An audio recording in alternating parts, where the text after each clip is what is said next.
पाटिल बॉलीवुड की एक ऐसी मशहूर एक्ट्रेस जिन्होंने बेहद कम उम्र में ही इस दुनिया को अलविदा कह दिया। 13 दिसंबर 1986 में सिर्फ 31 साल में ही चाइल्ड बर्थ कॉम्प्लिकेशंस के कारण इनकी डेथ हो गई।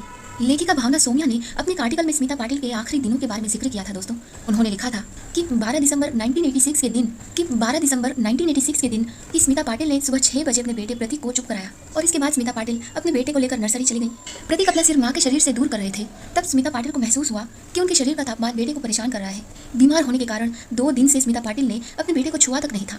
भावना सोमिया ने आगे लिखा था कि प्रतीक के सोने के बाद स्मिता पाटिल बेडरूम में गई और राज बब्बर को जगाया। स्मिता पाटिल ने राज बब्बर का माथा छुआ और देखा कि कहीं उन्हें फीवर तो नहीं, और राज बब्बर का बॉडी टेम्परेचर एकदम नॉर्मल था। 1 घंटे बाद राज बब्बर घर से निकल गए। स्मिता पाटिल ने अपने बाल धोए और बाल धोते धोते उन्हें याद आया कि उनकी माँ उनके लिए मराठी लोकगीत गाया करती थी। फिर इसके बाद इन्होंने अपनी मम्मी से कहा कि वो सभी गानों को एक बार फिर गाना चाहती है। स्मिता पाटिल के चेहरे पर अचानक से एक उदासी छा गई थी।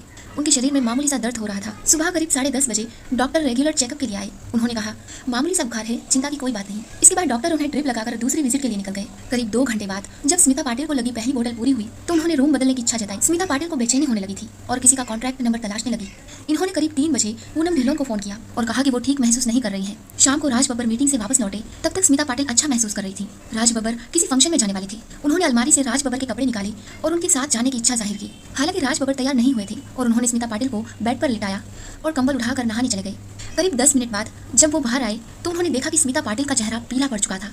उन्हें बहुत दर्द हो रहा था और वो खून की उल्टियां कर रही थी। राज बब्बर ने फौरन डॉक्टर को फोन किया, लेकिन जब तक वो स्मिता पाटिल को जसलोक अस्पताल लेकर पहुंचे तब तक वो कोमा में जा चुकी थी। इसके बाद फिल्म इंडस्ट्री के लोग जसलोक अस्पताल में स्मिता पाटिल को देखने पहुंचे थे और दूसरे ही दिन सुबह खबर आई कि स्मिता पाटिल नहीं रही, इनकी डेथ हो गई थी। दोस्तों, स्मिता पाटिल की डेड बॉडी का मेकअप दीपक सावंत ने किया था, जिन्हें वो अपना भाई मानती थी। दीपक सावंत ने एक इंटरव्यू में कहा था कि स्मिता जी ने कई बार अपनी मां से ये बोला था कि जब मैं मरूंगी तब मुझे सुहागन बनाकर भेजना। स्मिता पाटिल वो अदाकारा रही हैं जिन्होंने अपनी कला से सिल्वर स्क्रीन के हर एक कोने को रंग दिया।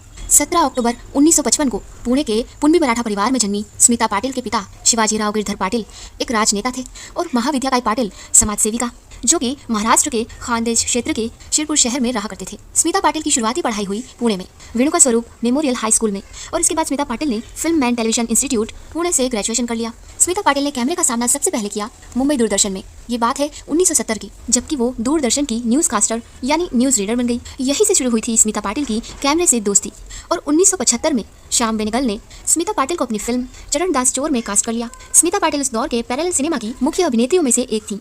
इन्हीं में से एक फिल्म 1977 में भूमिका आई और इसमें अभिनय के लिए स्मिता पाटिल को राष्ट्रीय पुरस्कार से सम्मानित भी किया गया था। स्मिता पाटिल की वो फिल्में जिन्हें आर्ट फिल्म कहा गया, इनमें प्रमुख रहीं गुजरात की दूध क्रांति पर बनी फिल्म मंथन 1977 में आई, बंधुआ मजदूरी और एक मूक आदिवासी के शोषण को दर्शाती फिल्म आक्रोश, जोपरपट्टी में जीवन गुजारने वाले लोगों और ट्रक ड्राइवरों के जीवन में आने वाली अलग अलग शहरों की उन औरतों की कहानी जो यौन लोगों से ग्रसित हो जाती हैं, उनकी कहानी दर्शाती फिल्म 1981 की चक्र।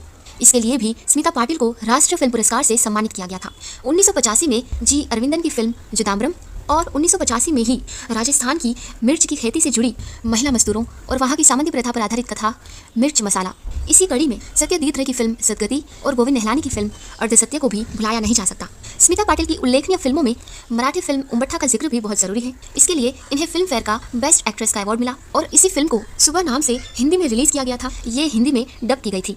जयत रे जयत मराठी फिल्म 1978 में ये भी रिलीज हुई थी और इस फिल्म के लिए भी नेशनल अवार्ड से सम्मानित किया गया स्मिता पाटिल को। यहाँ सागर सरहती की फिल्म बाजार का जिक्र भी बेहद जरूरी है। दोस्तों, स्मिता पाटिल ने अपने फिल्मी करियर में जितनी भी पैरेलल फिल्में की, उनमें से लगभग अधिकांश फिल्मों में स्मिता पाटिल ने एक जुझारू भूमिका अदा की, जो समाज में महिलाओं के प्रति फैली दोषिक मानसिकता और सड़े गले शोषण की हिमायत करते नियमों को तोड़ने वाली महिला का किरदार निभाया।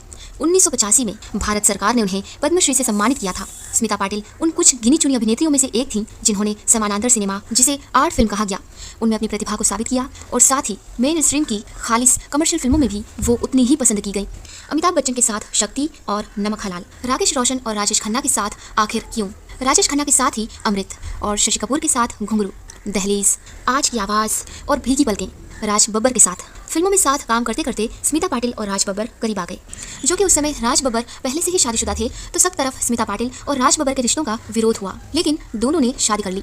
दोनों का ये वैवाहिक जीवन ज्यादा दिनों तक चलने। अपने बेटे को जन्म देने के बाद प्रसवजनित बीमारी के कारण स्मिता पाटिल का 13 दिसंबर 1986 को सिर्फ 31 वर्ष की उम्र में निधन हो गया।